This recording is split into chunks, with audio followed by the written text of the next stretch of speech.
Hey there, I know it's been a minute, and I don't look absolutely fabulous this morning, but I cannot wait another day to share with you the miracle of God.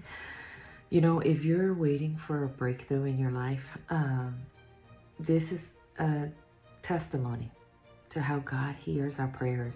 I want to encourage you that if you don't have a relationship with the Holy Spirit, ask the Lord. Ask the Lord, tell him that you want to know him in the Spirit, because there is the Father in heaven who created all things. There is the Son who became man, God on earth, Son of Man. And there is the Holy Spirit who indwells with us today. And we need to treat the Holy Spirit as a person, as the person that he is. When you sit down to eat, you're sitting with the Holy Spirit. When you are going out for your morning walk, you're walking with the Holy Spirit. Invite him into your life. Recently, we had one of our 3 cats run away, and not even run away. I opened the door in the wee hours of the morning, and it was dark, and she ran away, and she went from princess to destitute. But I will tell you that the Lord never lost her, and that was my faith. Like Mary of Bethany, who at one point becomes so sad because she felt like, Jesus, how did you let my brother Lazarus die? How did this happen? I believed in you. This wasn't gonna happen. How does this happen? And here she is, despondent, didn't even want to participate, and he comes into town, and someone has to run to get her and say, the teacher's here, Rabboni. And she all of a sudden drops everything to run where he's at. So what will you leave behind to run after Jesus? Because as I'm listening to this story of Mary of Bethany and feeling a little bit like Mary, I remember calling out to God and saying, God, but I'm believing you. Like she believed for Lazarus. I'm believing you with a childlike faith for everything in my life, for the breakthrough with my family, for my husband to be a believer with me, standing as a priest for his house, for my children to come back to the Lord, for healing in my daughter and my father, for unity in our church, for unity in your family. I'm believing with you for what you are praying to God for, standing on his word. He is not a man that he can lie.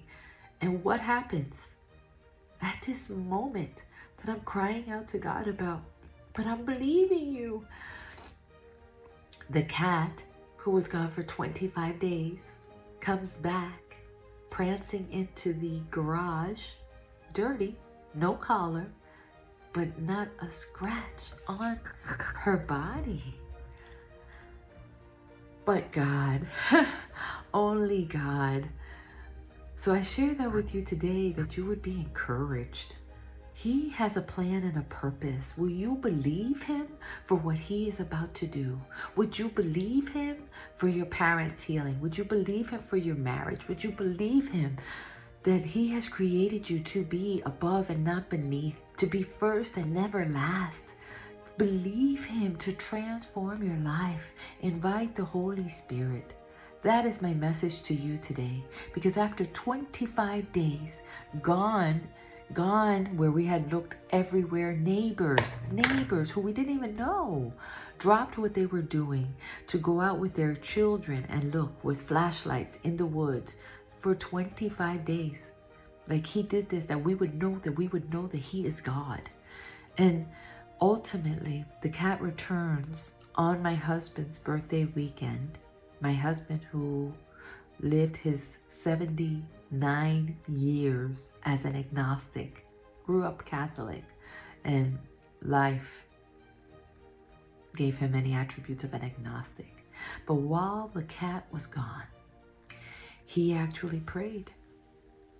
And there's proof of these prayers, because it wasn't just with his voice and his heart, but he felt like he wanted something solid, and he started texting God. So I want to encourage you, women, that are praying right now for your husbands, that you right now have to carry that mantle as the priest of your house.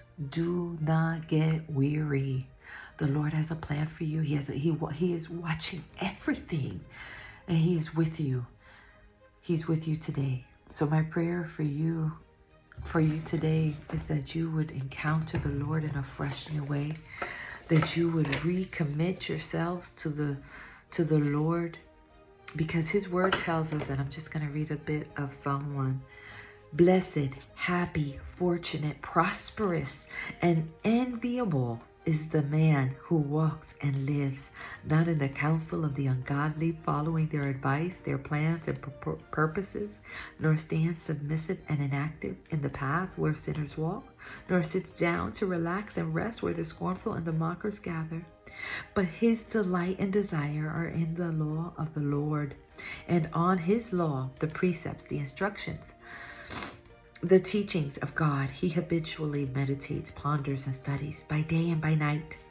And he shall be like a tree firmly planted and tended by the streams of water, ready to bring forth its fruit in its season. Its leaf also shall not fade or wither, and everything she does shall prosper and come to maturity. Psalm 1, 1 through 3. Take this psalm, hold on to it.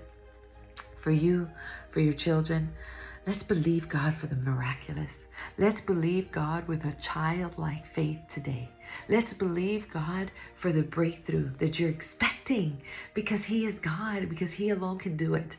I love you. I thank you guys. I pray that you would send this word to someone that needs encouragement.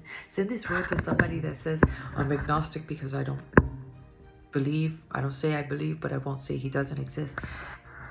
God doesn't need a fan club.